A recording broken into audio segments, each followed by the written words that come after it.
L'une des plus grandes rivières du pays, aujourd'hui par endroits complètement à sec. À New Delhi, la Yamuna n'avait jamais vu aussi peu d'eau couler dans son lit, alors qu'une importante vague de chaleur touche en ce moment le nord de l'Inde. Ce chauffeur de tuk-tuk, qui emprunte ce pont tous les jours, n'en croit pas ses yeux. Je n'ai jamais vu aussi peu d'eau ici. Normalement, c'est rempli. Maintenant, regardez, il n'y en a presque plus. Je trouve ça vraiment choquant. Depuis le mois de mars, New Delhi étouffe sous un soleil de plomb et des températures anormalement élevées pour la saison.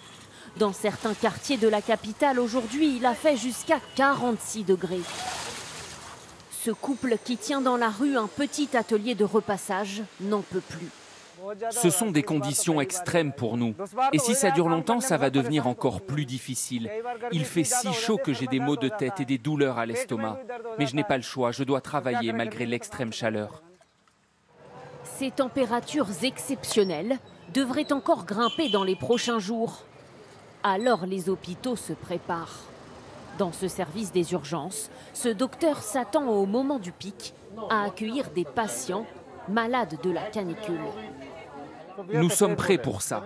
Ces patients présenteront des symptômes de déshydratation sévère, des diarrhées, des vomissements. D'après les scientifiques, ces épisodes de canicule dans cette région du monde vont devenir encore plus fréquents et sévères.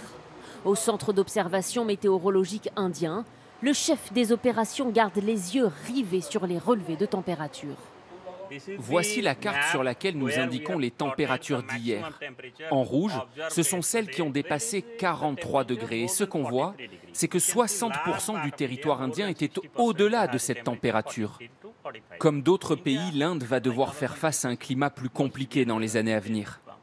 À cette vague de chaleur s'ajoute une importante sécheresse. Ici, par exemple, à New Delhi, il n'a pas plu une seule goutte d'eau depuis le 25 février dernier. Cela fait déjà plus de 2 mois.